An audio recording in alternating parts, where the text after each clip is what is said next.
സാധാരണക്കാരായ ഗ്രാമവാസികളായ ജനങ്ങളാണ്, തോട്ടം തൊഴിലാളികളാണ്. നമുക്ക് ജീവിക്കണ്ടേ, തൊഴിലിന് പോകണ്ടേ, ജീവന് സ്വത്തിന് എന്ത് സംരക്ഷണമാണ് സർക്കാർ കൊടുക്കുന്നത്? നിങ്ങൾ ചിന്തിച്ചു നോക്കി. എല്ലാം ഇവിടെ തോട്ടം തൊഴിലാളികളായ ആളുകളാ. രാവിലെ 6 മണി മുതൽ ജോലിക്ക് ഇറങ്ങി പോകുന്ന ആളുകളാണ്. എന്ത് ധൈര്യത്തിൽ പോവും? 6 മണി വൈകുന്നേരം ആയിക്കഴിഞ്ഞാൽ വന്യമൃഗങ്ങൾ റോഡിൽ കൂടെ സഞ്ചരിക്കുന്നത്. വെടിവെച്ച് കൊല്ലും, കടുവ വെടിവെച്ച് കൊല്ലണം. 10 ലക്ഷത്തിന്റെ ചെക്കുണ്ട്. DFOന്റെ വണ്ടിയിൽ എപ്പോഴും 10 ലക്ഷത്തിന്റെ ചെക്കുണ്ട്. ആന കൊന്നാലും പുലി കൊന്നാലും ഒക്കെ 10 ലക്ഷം. ഓന് സുഖമായിട്ട് AC റൂമിൽ താമസിക്കാം. ഓ പൊതുവേദിയിൽ വരട്ടെ. 10 ലക്ഷം കിട്ടിയിട്ടെന്താ?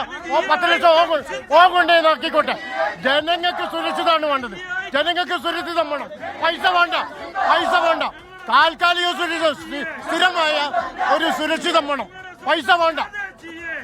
ആളുകൾ ഉന്നയിക്കുന്നത് ഈ ഒരു വാദമാണ്. ജനങ്ങളുടെ സുരക്ഷിതത്വമാണ് വലുത് എന്നുള്ള വാദമാണ് ഇവർ ഉന്നയിക്കുന്നത്. അതുതന്നെയാണ് ഇങ്ങനെ ഒരു പ്രതിഷേധത്തിന്റെ കാരണവും. ഈ ആളുകൾ എല്ലാവരും ഉന്നയിക്കുന്ന ഈ ഒരു വാദമാണ്. ഈ കാരണം ഒരുപോലെ പറയുന്നു, ഈ കടുവയെ വെടിവെച്ച് കൊല്ലുകയാണ് വേണ്ടത് എന്നുള്ള വാദമാണ് ഇവർ ഉന്നയിക്കുന്നത്.